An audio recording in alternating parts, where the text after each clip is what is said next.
So this is joint work with Professor Bin Dong from Peking University, Professor Xuhua He from University of Hong Kong, as well as Pengfei Jin from Peking University and Qingchao Yu, also from University of Hong Kong. Okay, I mispronounced a lot of last names right now. Anyways, so this is an interdisciplinary study applying tools for machine learning for a particular problem of pure mathematics. And me being a pure mathematician, I've studied these affine Deligne Lusztig varieties for quite a while. And then I moved to Hong Kong and we started working on them using different tools assisted for machine learning. So our working group consists of some machine learning experts and some pure math experts, if you will. So the scope of my talk is roughly this. First, being a mathematician, I start by talking about math, introducing the mathematical problems that we try to understand, try to solve as mathematicians, and try to approach using machine learning. Because pure math can be a bit scary from time to time, I want to do the first section in a more like dialogue style, where it's like always like some stereotypical questions you get asked as a mathematician, and I give some answers that give some insight on like the problems you want to study. If you don't understand anything during the first section, don't worry, it doesn't really matter. The second one is like the machine learning framework we are dealing with, we're working in, how to, like which tools for machine learning to use for like which aspects of mathematics, and some sort of iterated pipeline we've been using and we've constructed along the way to really get some value out of these very powerful machine learning tools. So this is very abstract about machine learning. This is very abstract about math. And then in the final section, I'm gonna actually tell you what we've been doing and the results we've been finding. Okay, if you have any questions at any time during the talk, just feel free to interrupt me, please. Okay, so what does a pure mathematician do all day? Okay, I'm gonna start with the honest answer. Sitting at a desk. And okay, on a more serious level, pure mathematician thinking about mathematical problems all day. Well, thinking all day is a bit exhausting. So what we do is we read about like relevant literature. Huge part is like computing some examples and looking for patterns if you can discover something. And if you, once you found a pattern, you can try to prove it and see how it like fits into the general theory. And I think all of these 4 points can be automated to some degree.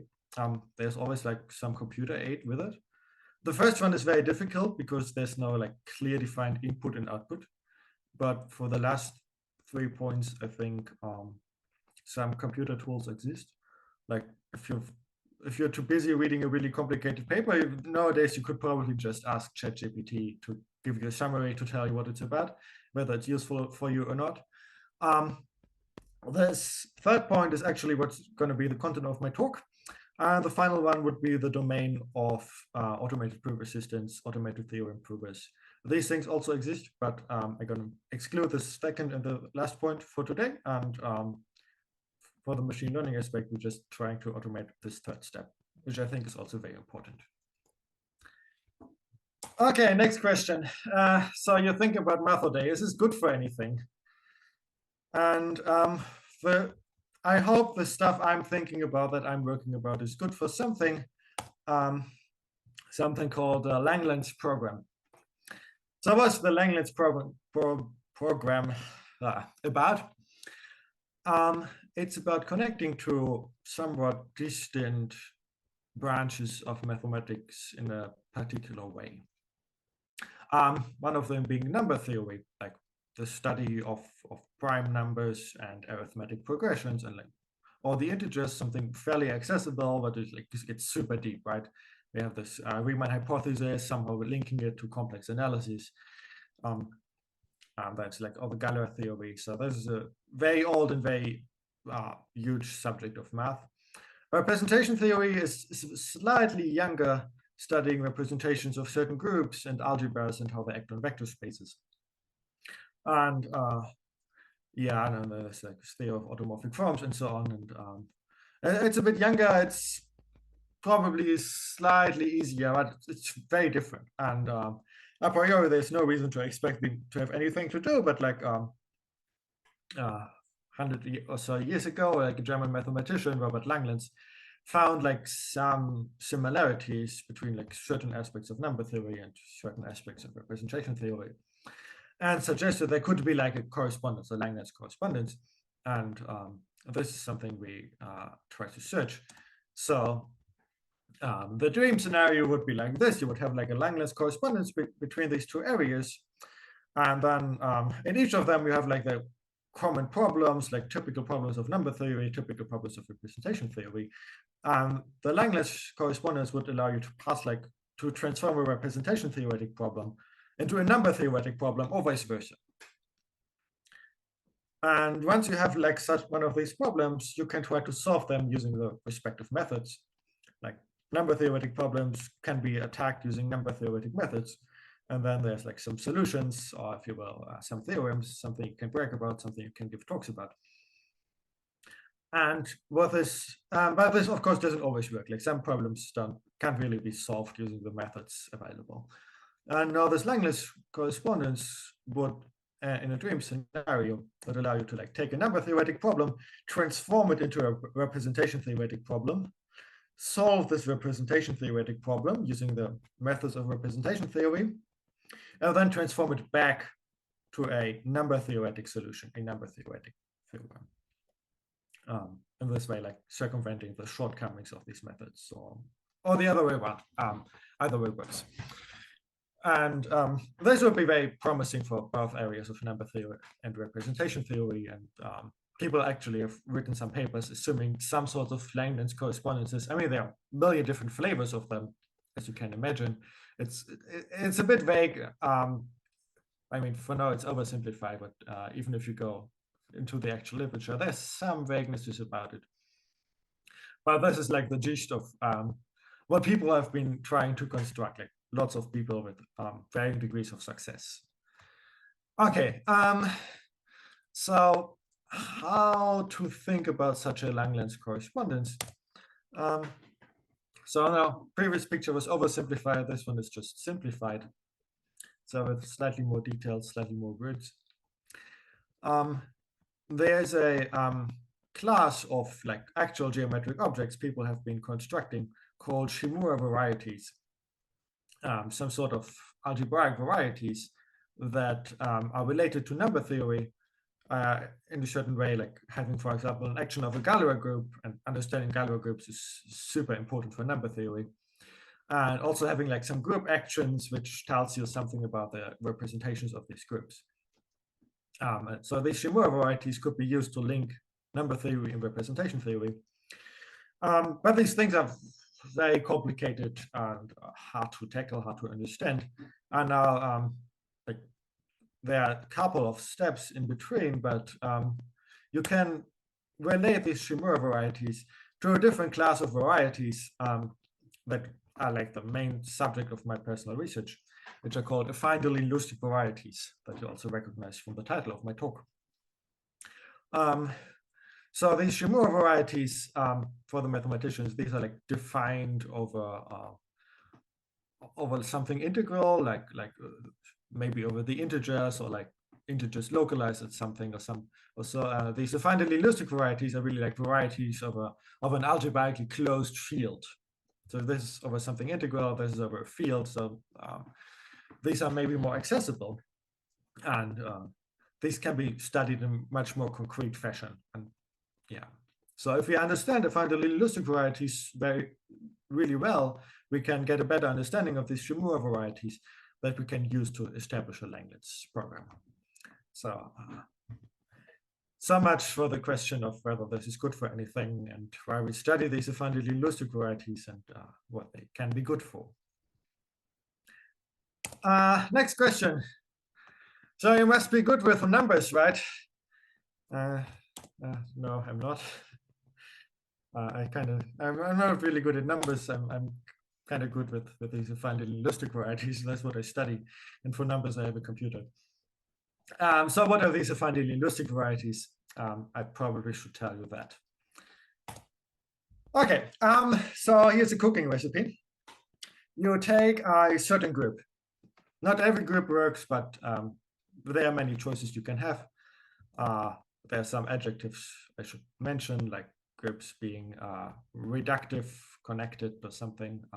For today, we take a very precise example, which is the special linear group of dimension 5. So 5 times 5 matrices with determinant equal to 1. That's a group. You can multiply these things together.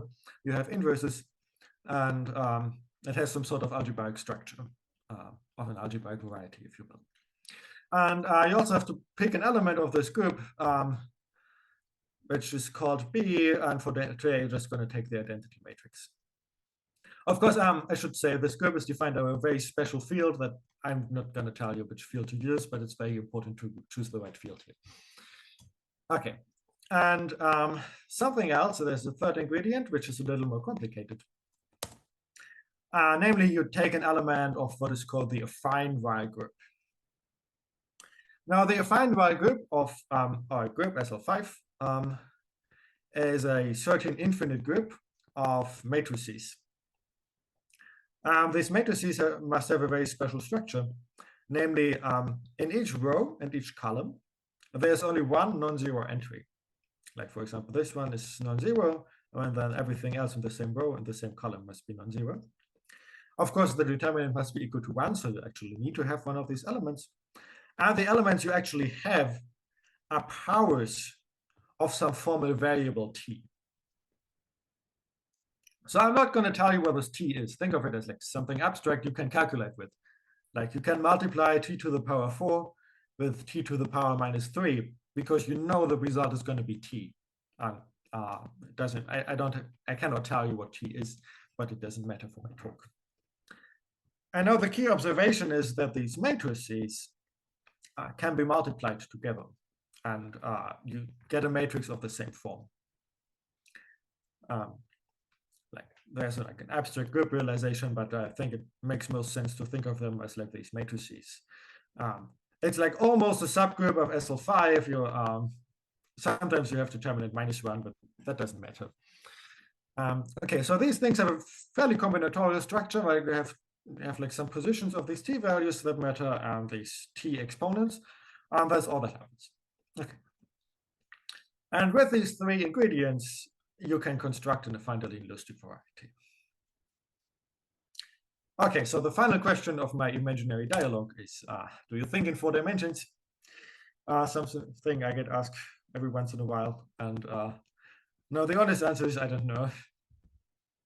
So I think about these affine Deligne-Lusztig varieties, and the key question is to understand that dimension. Okay, so this is how to construct an affine Deligne-Lusztig variety. Given this group G, which is SL5, this element W, which I leave abstract, I've told you like the general shape, but for today, I want to study different elements W. And B, as I fixed before to be the identity matrix, we can associate this affine Deligne-Lusztig variety. This is the precise definition. It is not very precise because I'm using some notation that I haven't defined and I'm not going to define. So roughly speaking, you look at elements in the group, you mod out a certain subgroup that's called Iwahori subgroup. Doesn't matter for today what it is. And you look at this sort of product where you take the group element you've had in your set here, inverse times the element B you had. Today is an identity matrix. Multiplying with that is very easy. And you take the group element again with a slight twist, with a little Frobenius automorphism.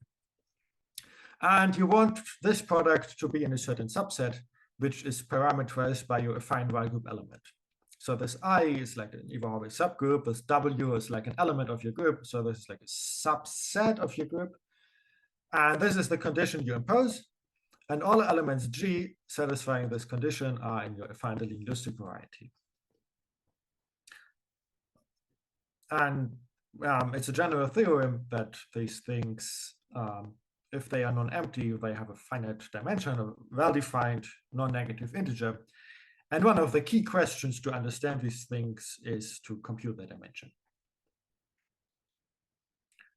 If we understand these dimensions, that's like a huge step towards understanding these Xuhua varieties. So, but this dimension question is really fucking complicated. I should say that. There's some good news. So we know an algorithm to calculate the dimension. If you write down a matrix like the one I had before, and you give me one day of like calculating on a piece of paper, I could tell you the dimension of these affine Lusztig varieties. And I can teach this algorithm to a computer, and the computer can also like do this for you. The bad thing about this algorithm is that it has an exponential complexity. So if you give you one element W, in order to do this algorithm, I have to like split it into two slightly smaller elements. But then I have to apply the algorithm again to these smaller elements. Then I have like 4 even smaller elements and so on. Eventually it terminates, but the complexity is really exponential. And it's very hard for a mathematician to understand what happens. Like what's going on? Why do we have like so many sub-elements, like exponentially many? And how are they related? It's very hard to keep track of this, like from a pure math point of view.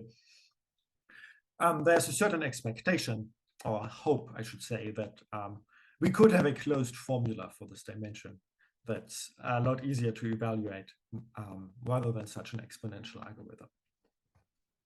So do I think in 4 dimensions? Well, sometimes this thing is 4-dimensional, but the dimension can be any positive integer. So I don't know, but I'd like to know when these things have 4 dimensions or more or less, what the precise number is. Okay, that concludes my first section as a rough overview of, well, what do I as a pure mathematician think about and why these things are important, and how one could possibly define them, and what one of the key challenges is.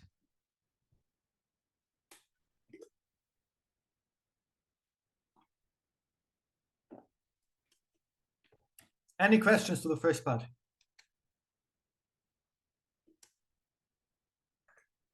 No, I think that's very clear. Okay, great, excellent. Let's move on to something more concrete. Well, this one is still a bit abstract, but it's not about these weird varieties that I'm not going to define. This is about machine learning, which I think is, as a subject, a little more hands-on than pure math. Okay, so in this section, I'm gonna explain how to use tools of machine learning to approach some of these problems I've introduced in the previous section. Okay, getting started, step 0. So in order to get started, telling a computer to understand the language program is not going to do you any good. You have to like do something, like cut out a piece of the question. So for today, we're going to study this function called f, which as a domain has all elements w, where the affine Lusztig variety is non-empty, and the target are the non-negative integers. There is a precise description of the set. So I mean, this non-emptiness problem was open for quite a while, but for this particular element 1, this one has been solved. So we know precisely the set here on the left, and we can write down the elements in a concrete fashion, and we can write down the target, namely the dimension, in a concrete fashion, and we know how to evaluate this function. This is very good, and the goal is to get a closed formula to evaluate this function f. And the point of my talk and of our work is to get a closed formula, which is a mathematical conjecture. So proving these things, well, we've been quite successful proving conjectures in the past in pure math. For now, the biggest obstacle quite often in these circumstances is to get a conjecture, to get something going. The reason for this is very simple. I mentioned this exponential algorithm. If you have an element w, understanding the dimension for w means understanding dimension for slightly smaller elements. So if you know the dimension for all elements and as a conjecture, it matters just to write on an inductive proof. We can use induction to prove these things once we have a good conjecture. But the inductive method doesn't tell you which conjecture to insert. So that's the main obstacle. And if we have a good conjecture, writing down an inductive proof often isn't that hard. So that's the goal for today. This is the function, and the goal is to find a closed formula. Okay, in order to do that, there are a couple of steps that we have to do. The first step is data generation. So for this, we first find a way to represent these elements for a computer. But right now, these are some abstract mathematical things, some Platonic ideas, if you will. And if you want to do machine learning, you need probably some sort of vectors, some numbers that you can actually calculate with. So for such a matrix, I mean, I can write it down as a matrix, but most entries are 0, and the non-zero entries are some abstract t that you can't really write down as bits and bytes in a good fashion. So this matrix, for example, can be encoded as follows. You write down the positions of the non-zero entries. So this one is in the second row, this one in row number 5, this one in row number 1, and so on. This gives you 5 different numbers, which are quite meaningful. And then you write down the t exponents. This is t to the power 0, t to the power 4, t to the power -2, and so on. This is the second entry. So this is a vector of length 10 that captures the essence of such an affine Weyl group element.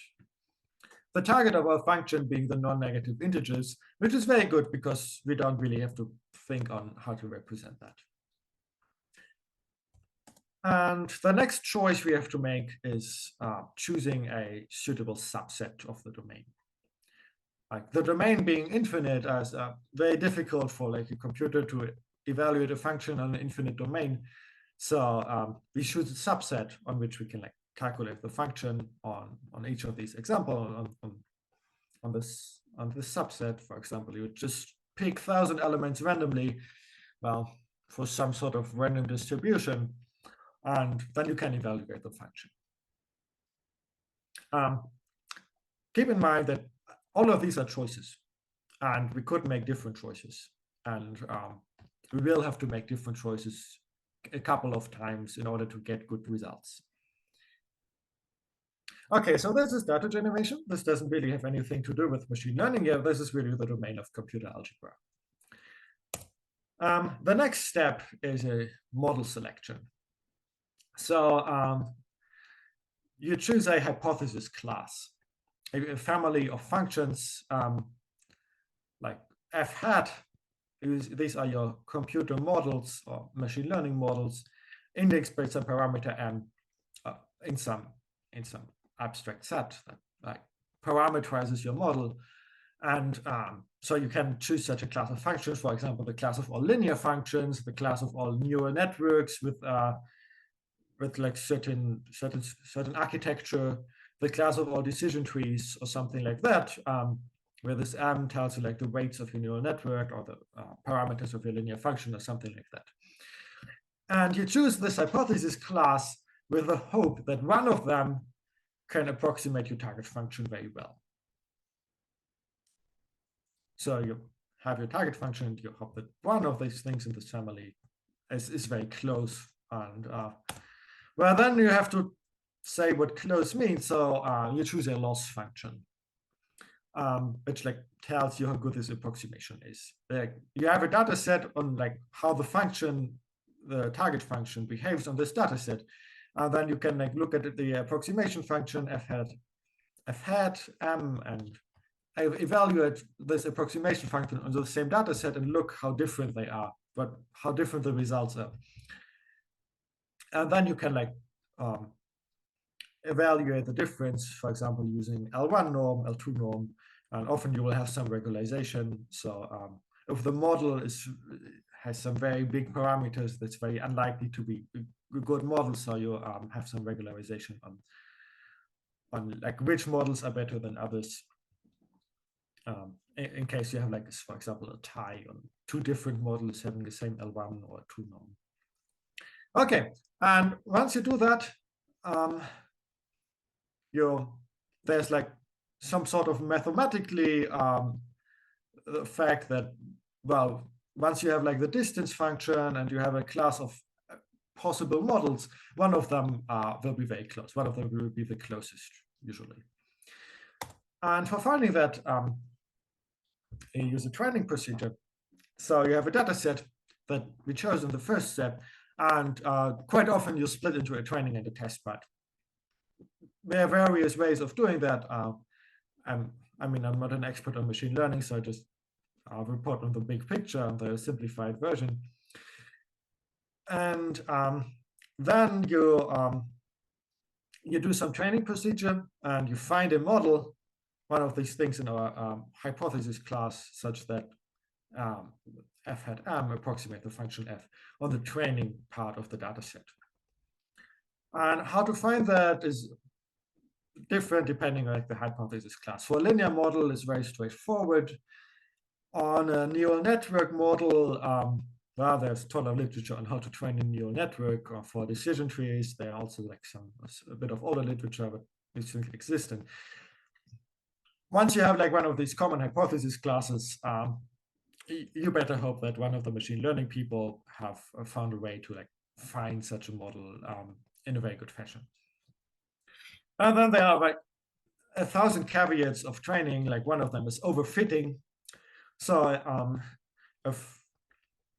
if your hypothesis class has a lot of flexibility, is very expressive, it can happen that like your approximation becomes too good, in a sense that it's very good on the chosen training set, but it's over-specific. It only works super well on the training set, but doesn't generalize beyond it. And that can happen. There are various ways of avoiding that. One of them is like stop the training as soon as you like notice some overfitting. And how can you see overfitting? Well, you can compare test error to training error. So we had this test data set that like that doesn't get touched during this optimization process, and that's when you can use like as a benchmark on whether you have like any of these overfitting problems. And once you see them, you can just stop the training and avoid any further overfitting. That's like one of the caveats. There are a couple of others. We mentioned them in the paper, but your best hope is to just ask an expert on machine learning on what possible caveats can occur in your specific scenario. Okay, so after this training procedure, you get this model f hat, like this parameter m and the approximation function f hat m for f that's very good with respect to our loss function, and that like avoids these extra complications like some overfitting. And the next step in our pipeline is some evaluation. Okay, now we have a machine learning model. So what can we do with it? Like the machine learning model should approximate the target function, but is it a good approximation or is it a bad approximation from a pure math point of view? Do we want to take this approximation function f hat m and say, okay, our conjecture is that f is equal to f hat m? Or did we like do something suboptimal? Could we like come up with something better? So in order to study this approximation function there, or this evaluation, there are two important aspects. One of them is to study the function, like f hat. And if you have like such an approximation function and the target function, you can like look at the accuracy, right?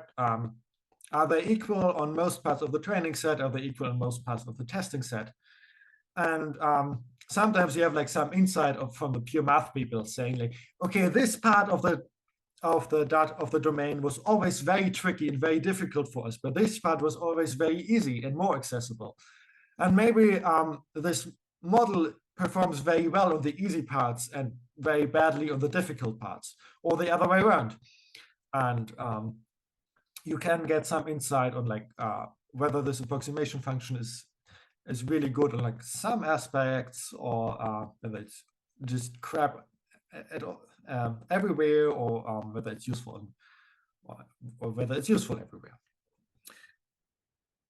Then the second step of evaluation is sometimes you can like look at the model itself, like the parameters that have been chosen. And these things tell you, for example, the importance or influence of different input variables. Like we've been modeling our domain, is, for example, is like this vector of 10 elements, of 10 numbers. And if you find out that this model only looks at the first 5 numbers and not the second 5, that tells us something on like how this approximation function works, right? It tells you that, okay, this computer-generated model only looks at the first 5 variables, and the second ones apparently don't matter. And then you can compare with prior subject knowledge, right? Is it true? Is it really what we would expect as pure mathematicians, that the first 5 elements are super important and the second 5 ones are not important at all? Or does it like fit into the general theory, or is it absurd? Did we like make some mistake during data generation, or do we have some computational errors somewhere? So comparing this this model and how the computer, like the computer generated model with prior subject knowledge, whether it's like plausible, whether it's a plausible conjecture that wouldn't like logically contradict known theorems, or whether it's like absurd and we have to rethink on maybe some variables are super important that shouldn't be, or do we have to like focus on a different subset of the domain to like tell the computer, oh wait, this variable really isn't important or really is important. These things we have to study very carefully. And then the final step is to repeat. So we made a lot of choices, right? We could choose a different representation of the elements. We could choose a different subset of the domain to generate our examples. We could choose a different machine learning model. We could do some refinements of the training procedure. And all of these things matter, and all of these give you some slightly different models. And so the target is the following. We want to have an approximation function that that models our target function very well, that agrees with the target function or has very small distance,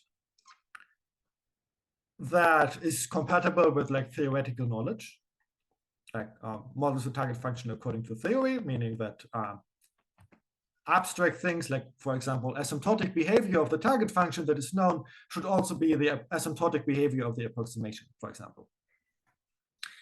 And the other parties should be like simple and robust, like working well on different parts of the data set and like being easy to understand, like being easy to like shape into a mathematical conjecture. And if all of these things are satisfied, we get a very strong mathematical conjecture, right? We can say, oh, our conjecture is that f equals f hat m. Then we can try to prove that, for example, using induction. See where the inductive process fails, and maybe even then the approximation isn't that good, or maybe we have to refine our mathematical methods. If we have something like that that's very strong, that's basically immediately a conjecture. And if not, really revise all the choices you made before and like see what things we can do better. Okay, so that's very abstractly our machine learning pipeline, our machine learning approach. Any questions to this part?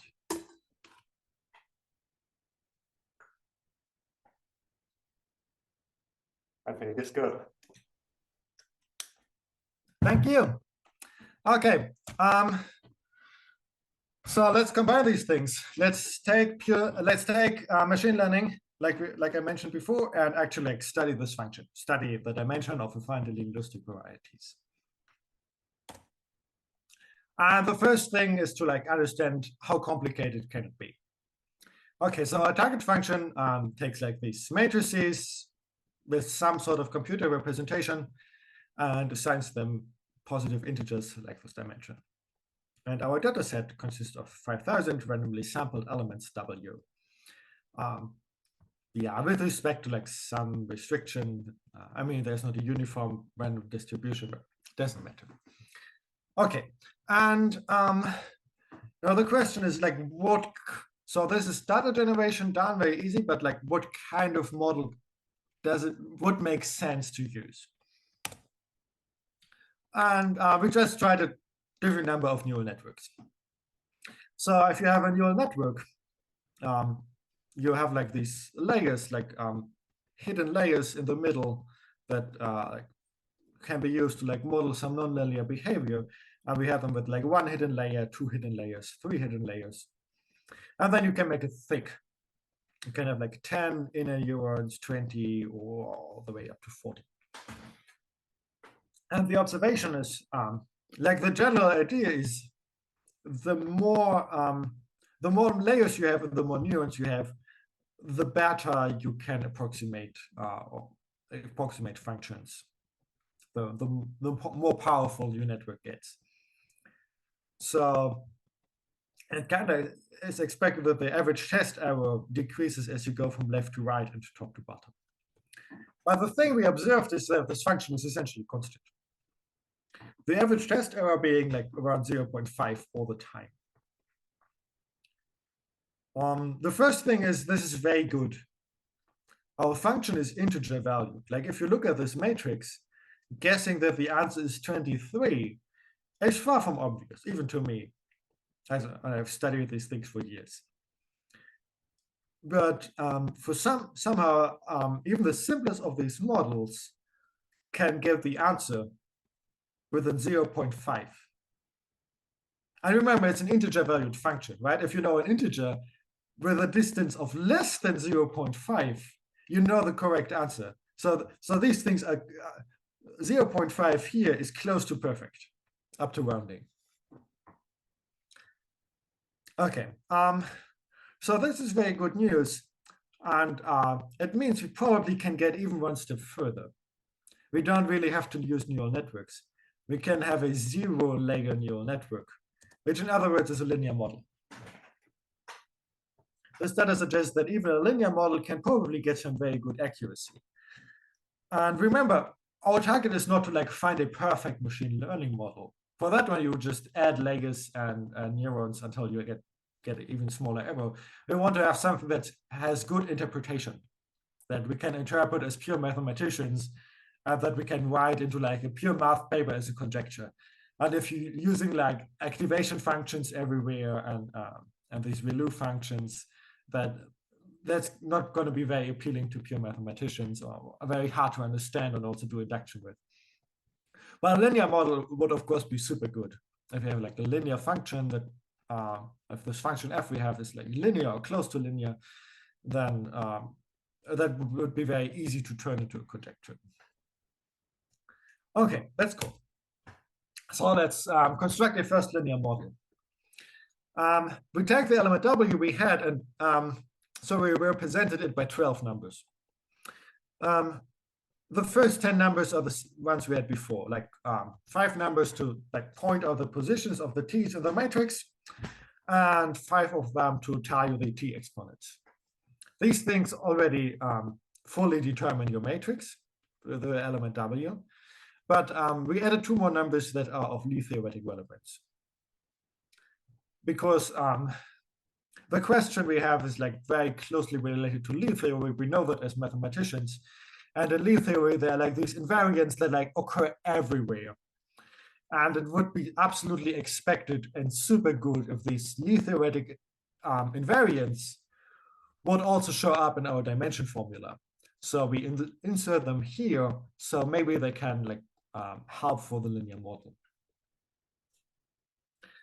Okay, same data set as before. And we get a test error of 0.65, which is very good. Remember, anything below 0.5 would, like, if you approximate an integer value function with and your error is always below 0.5, you have a perfect approximation.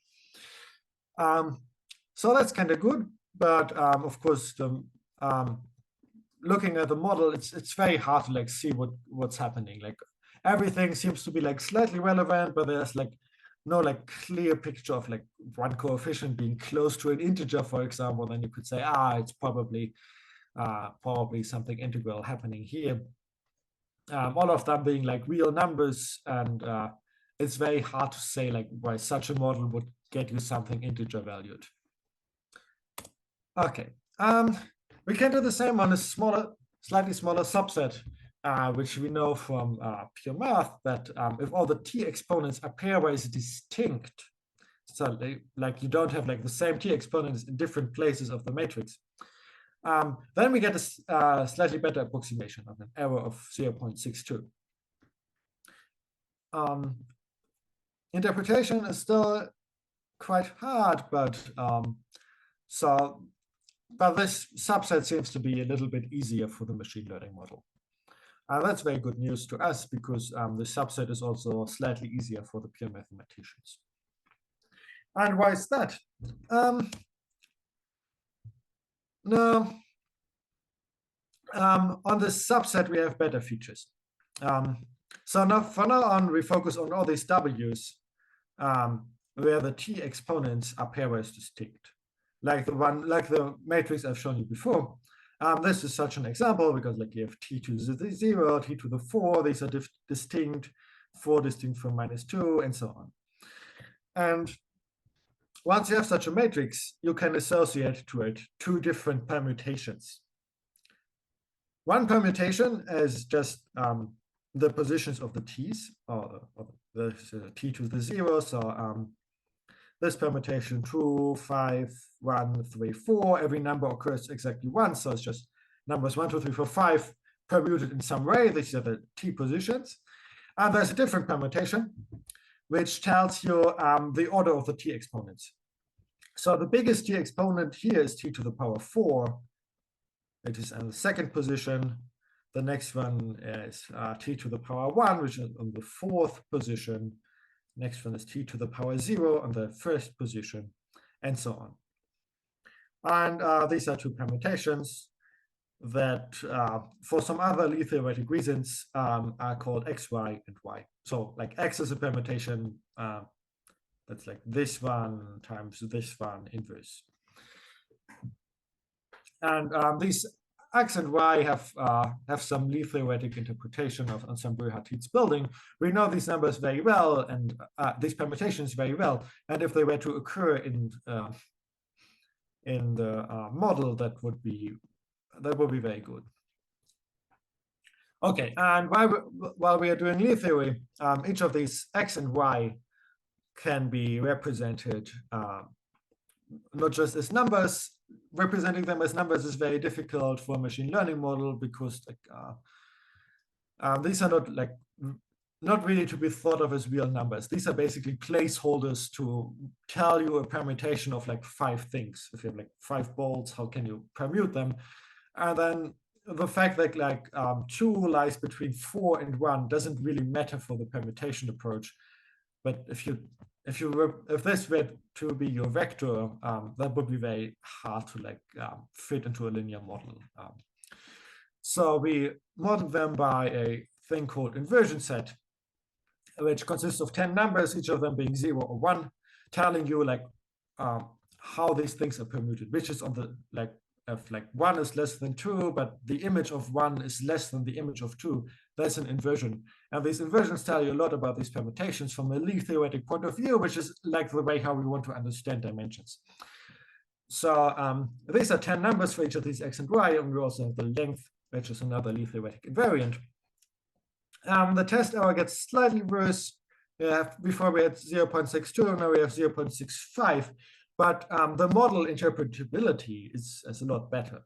We can see a lot more clearly what's going on. So these are the model coefficients. The inversion set for x, 10 different input features, like vector of length 10, you get 10 different coefficients. And all of them are like, some of them are positive, some of them are negative, around 0, but not quite negligible. I mean, 10 different of these numbers, each of them around like 0.1, 0.2, that can already account for a difference of plus minus 1 in the final result. Inversion Z for Y, quite similar picture. Length functions don't really seem to matter all that much. T coefficients we had before, these things also don't really do much. They're also very close. And the length of W, this Lie theoretic invariant of W, which occurs everywhere in the mathematical literature on the subject, this has a coefficient of 0.52, which is the single largest coefficient, and it's close to 1/2.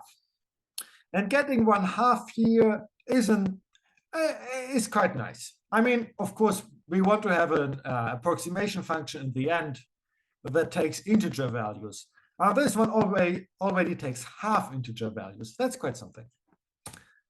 So the leading term is quite clear as 1/2 times the length of W. And ideally, we want to have an integer here, but having 1/2 is already quite good. And once you subtract this leading term and look at the coefficients, then the 0.52 becomes 0.02, which is absolutely negligible. So after that, the length of W and the T coefficients basically have no further contribution. And the main contribution really comes from this X and Y, which we have to study further. But it's already quite good. So this leading term here tells you the asymptotic behavior, for example. Finding this leading term through machine learning is already quite an achievement. Okay, now we have to understand what these X and Y are doing. And I mean, these are like permutations. You can always do lots of stuff with these and associate all kinds of different invariants to them. And it's not really clear on like, I mean, it's clear that they have some contribution, but like how to capture it really. It's not that obvious. So what we do is we restrict our data set further. For now, we take the same function, but on a smaller data set. We only look at those elements where the X part, the X permutation, is the identity permutation. Concretely, this means that the T exponents are strictly decreasing from top to bottom. T to the 5, 2, 0, -3, -4, for example. This would be such an element. There are different reasons to study them. One of them, of course, being if you have like 2 permutations and it's too complicated, just assume one of them is the identity and see what happens. But Yx and not Y, for example, or the identity and not the opposite of the identity, there's some freedom, and then there's again a little bit of pure math inside. People have been not studying SL5, but SL3, where this subset here turns out to play a special role. So it's kind of also motivated by some pure math literature that the subset could play a special role. And now we then do some data generation, generate 5,000 of those, evaluate our function and have these input features. Basically everything related to Y. We said we don't really need the length anymore. We don't really need the T exponents anymore. X is assumed to be trivial, so it doesn't do anything. So the input features are really the stuff related to Y. We're focusing on that. Target function, of course, we have to subtract the leading term for that. So this is our target function G. This dimension minus 1/2 the length. This is what we want to approximate. Now we did this using the Altolo's function, same as before, and then the average testing error is 0.3, which is pretty good. That's a very good model, but it's a bit non-obvious what happens. It's hard to interpret. Like this function here is half integer valued, and this model we get definitely is not half integer valued. Of course, average error 0.3 on a half integer valued function is already quite good, but yeah. And then we tried something else, and we use the L1 loss function. And this one turns out to be super good. Like here, the average error is 0.18. Again, on a half integer valued function. That's very strong. And the model interpretability in this case is absolutely trivial, because the coefficient of the length is literally 0.5 and everything else is coefficient equal to 0. The model really gives you this conjecture directly. There's no rounding or anything happening. So this is a very strong model. Like average error 0.18 found by machine learning using 1/2 of the length of y on this special data set. So that's our first conjecture, right? We have this target function, and machine learning tells you, look at this conjecture, try to prove this conjecture. This conjecture has a really good chance of being true. I mean, it's not true everywhere. We still have like this. The average error is not 0.0, but like this should be true on a really large part of your data set, and you should try to prove that. But of course, what we want to do is we want to generalize it to the full data set, to everything, even where this assumption on X is not satisfied, because we need it for our inductive purpose, and also we are interested in the other elements as well. So how to generalize this really good model? We turn to the second data set where we have like this clearly defined X and Y. And this is our target function G being dimension minus 1/2 of leading term, minus the leading term 1/2 of length. And we want to have a linear model for this function that simplifies to 1/2 length of y whenever X is the identity permutation. And now we tried like all kinds of things you could do with these permutations, like length of X, length of Y, length of X times Y, Y times X, de Mazur product, inverse de Mazur product. These are like some natural choices that could have been others. And so these are like the input features. It's not really a perfect feature set, because these things have like some inequalities between them, like length of y less than or equal to this length of the de Mazur product, for example. And but that's still that's a good first step. It's probably not going to be a perfect model, but it's going to get very close. And what we see here is that we have a clear winner. Like most of the coefficients are very close to 0, and one of them is very close to 0.5. So that's going to be our winner. The model is the approximation of G is 1/2 of length of yx, which is very good also because if X is trivial, is the identity permutation, then this yx is just equal to y, and we get our previous approximation function. Okay, so we get this thing as the dimension xw dimension of this affine Deligne Lusztig variety is approximately equal to 1/2 length of w plus length of yx. And this thing is called virtual dimension in the literature, and this one, for example, is known to be integer valued. And so this discovery of virtual dimension was really a great breakthrough.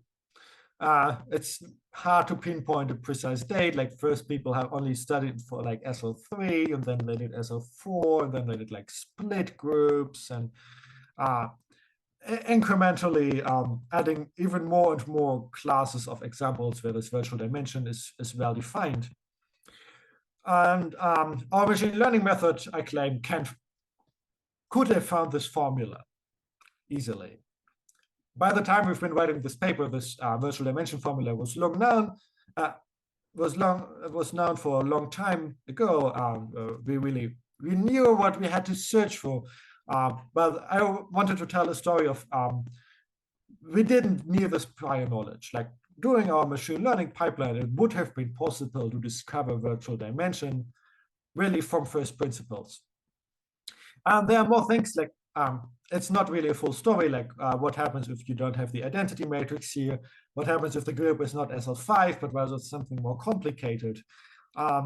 you could have done the same, and you also would have found the actual virtual dimension formula. Actually, the thing we did today was probably the most tricky part, like finding the factor 1/2 here, that you have length of w, length of yx.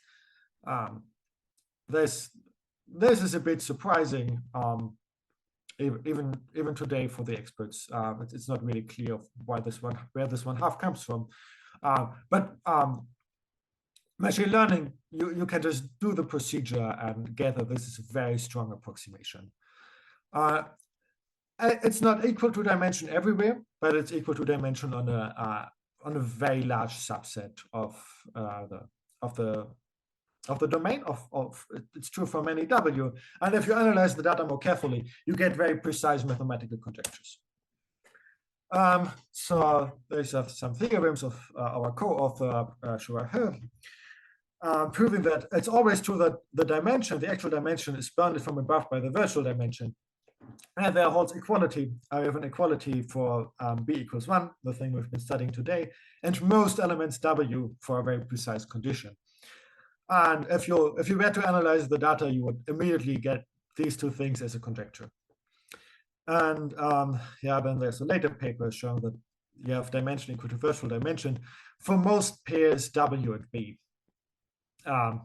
I didn't tell you how to define the virtual dimension for different b, but there's a definition, and the approximation again works for most w and b.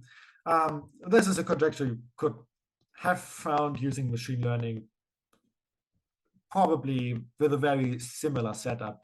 And there's a very recent theorem. Virtual dimension is kind of old, but this theorem is fairly young. And you can look at more. You can study the data more closely and see, okay, what else can you tell us when these things are not equal? What can you tell about the difference? Now that's what we did in our paper. You look at the difference, virtual dimension minus dimension, and from the machine learning setup, you kind of led to like studying these differences, and then we noticed something very surprising, namely the difference is bounded. Like for every group, this difference has an upper bound that doesn't depend on w. It only depends on like the group S of 5, for example. And this wasn't expected. It just came up through like the analysis of accuracy, like how often is the difference 1, how often is it 2, and then we found out, oh, the difference never is equal to 5 or larger, which was really surprising. And then we thought about it, and then we could give a mathematical proof using, for example, this induction procedure and some other tools we have from pure math. So if you will, this is the first theorem on the finally Lusztig varieties that was found using machine learning. And of course, proved using the pure math methods. Okay, so what's the bigger picture? As Alex has mentioned before, AI for math works. It's possible to find these conjectures. We could find some old conjectures that have been very influential in the past, and we could find some new conjectures. And for the timescales of pure math, it was very fast. But once we had everything going, or the pipeline, it took like half a year to like figure out all the details, all the choices you have to make in the right places to get the correct model. And we could find these conjectures. And there are more, like there's more literature on finally Lusztig varieties, more tricky patterns that if you want to model them, linear model is not enough. You need some neural networks. And even for neural networks, you can like study them. We have looked at average gradients and looked on which influence different input variables have and how it relates to previous literature. And there's a very complete picture on recovering like previous literature tells you which input variables should be super important and which ones should be less important. And we see the same on these neural networks. Then there's like more things on the neural networks that we can observe that doesn't really have a theoretical correspondence yet. So there's like a huge host of like questions and ideas of what to do next for the pure math point of view, even if you use neural networks.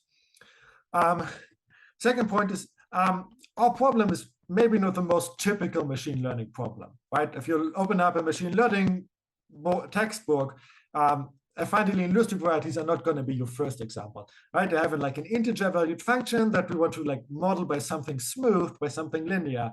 That's not something people typically do. It's very hard to like get a good vector approximation of the input. It's not like a typical, you have like a picture of a cat and a picture of a dog and you want to distinguish them. This one is slightly more tricky, but it can be solved. Even these very mathematical, fairly abstract problems can be solved by just revising the full pipeline. You have to be open to choose a different loss function, to choose a different hypothesis class, to choose a different subset, to choose a different, to maybe choose even a different function, to like play with your input features. And if you do that often enough, you can often be you can be able to like give a solution, even if the first model you have isn't the ideal one. And lastly, and I think that's one of the points of the seminar and something I really would like to do some advertisement for, is that it's something fairly new to pure math, is that you have some interdisciplinary collaboration and that you actually use modern technology like bleeding edge, neural network, machine learning, using some heavy machinery to find these patterns, explain your pure math ideas to some other people that are AI experts who can like turn this into some AI model for you and communicate it back and get some common understanding of both affine Deligne Lusztig varieties and of these machine learning models, and use it to like refine what you know and what you can prove. And I think this is really a novel way of researching pure math. Pure math people probably aren't that used to have these interdisciplinary collaborations, but I think it has a lot of potential. And we wanted to show that this kind of study works for affine Deligne Lusztig varieties. And speaking for my co-authors and myself, we want to invite all people from pure math to try out this new way of research and of creating knowledge. Thank you very much. Thank you for listening to my talk.